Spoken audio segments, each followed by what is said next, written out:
Losing loser Kari Lake is being mocked roundly for her continued attempts to steal the governorship of Arizona away from the rightful winner through her nonsense legal challenges that keep getting tossed out in court.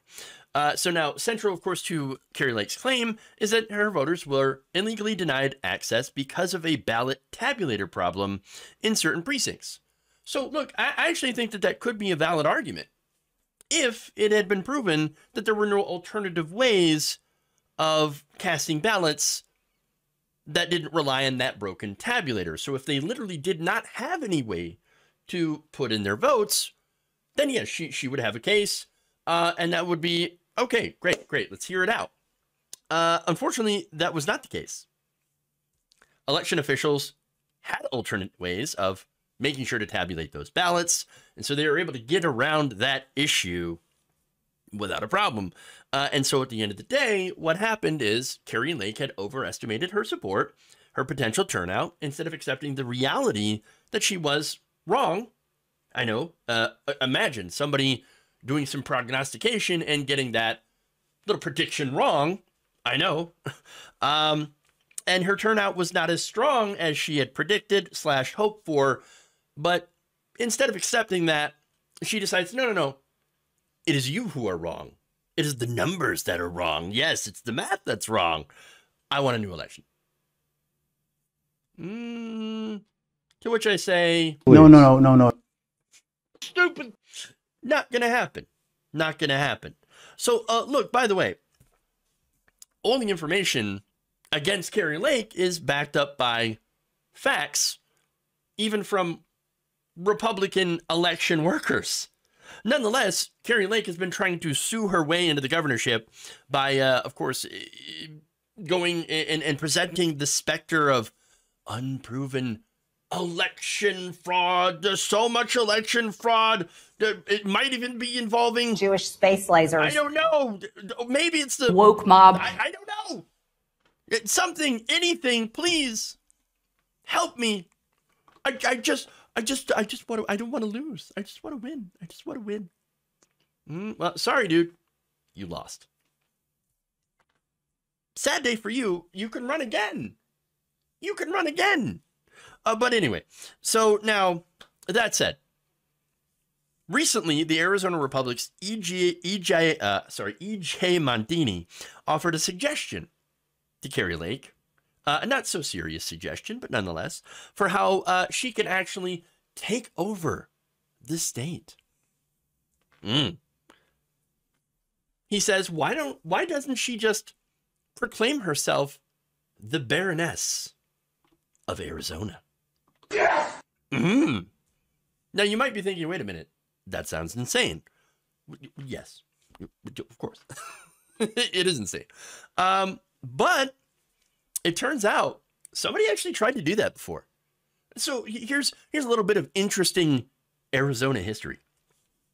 Montini wrote that back in the late 1800s, a man named James Rivas came up with a plan to basically take over millions of acres of land in Arizona by claiming that he was Mexican royalty.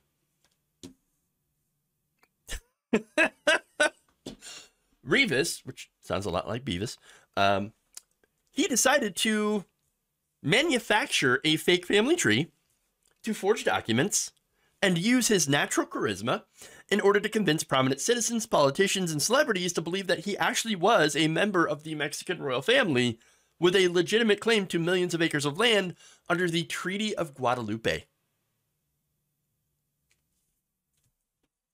I mean, there's literally a movie about it, 1950s, called The Baron of Arizona. History, man, it's fascinating. I love it. History, facts, you know you love it.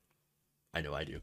All right, so now Montini continues by saying Lake's lawyers are going to have to convince a court that she should not face sanctions and have to pay legal fees to Hobbs and Secretary of State Adrian Fontes over her frivolous lawsuits. They'll probably fail at that well, he writes. Then Lake will jump to the U.S. Senate race in Arizona, claiming that the only way she could lose is if the voting is rigged and the election stolen. When that, too, fails, Lake could just go the Rivas route and claimed to be of royal blood. It may seem far-fetched, but Rivas almost managed to pull off 130 years ago, a time when Arizona was raw and unsullied, and its wide-eyed, unsophisticated residents were easy marks. Oh, okay. First of all, I love the amount of sarcasm in this article, in this piece. It's wonderful because basically he's treating Kari Lake exactly the way she deserves to be treated. Like a joke, a clown, because that's what she is. At one point, she could have been a serious contender. But at this point, she's a sideshow. And that's really all it is. And look, I also love the suggestion because it has as much chance of happening as Katie Hobbs just handing over the governorship to Kari Lake, which would be about a 0% chance. But who knows?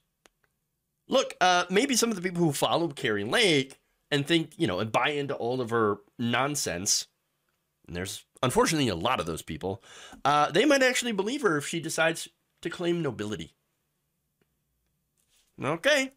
I mean, they do seem to believe, again, on all the other insane things that she puts out there. Why not another thing? If you're so far out of touch of reality, why not believe that she's the Baroness of Arizona and that she has been unfairly deposed? Hell, you could even make her a little crown. Do barons even get crowns? I don't know. Or baronesses, sorry. And if they don't, she could just get one from like Burger King or something. I don't know. Or Amazon herself, a little tiara. She might be all set. Either way, both of those things would be befitting to her new station as the Baroness. Baroness Kari.